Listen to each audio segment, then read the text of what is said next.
BNP ক্ষমতায় এসে সংসদ শুরু হওয়ার আগেই সিটি কর্পোরেশনের প্রশাসক নিয়োগ দিয়েছে, যা সংবিধান বিরোধী। আর এমনটাই দাবি করেছেন জামায়াতের সেক্রেটারি জেনারেল মিয়া গোলাম পরোয়ার।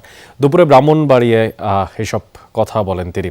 বলেন, জাতীয় নির্বাচনের আগে স্থানীয় সরকার নির্বাচনের দাবি করেছিল জামায়াত, কিন্তু বিশেষ উদ্দেশ্যের জন্য তা মেনে নেয়নি অন্তর্বর্তীকালীন সরকার।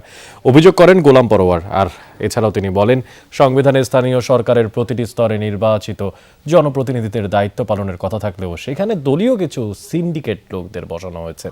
এর আগে নীলফামারীর সৈয়দপুর বিমানবন্দরে জামায়াতের এই নেতা আরও বলেন, জুলাই সনদ ও গণভোট নিয়ে জাতিকে বিভ্রান্ত করা হচ্ছে। সরকারের এই অবস্থানকে দ্বিচারিতা ও প্রতারণা সামিল বলে মন্তব্য করেন তিনি।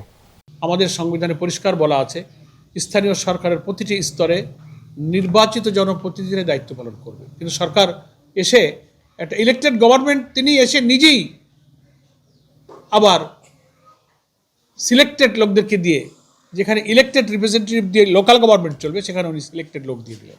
এবং যে সিলেকশনটা কী হলো, দলীয় লোক, সব দলীয় লোক।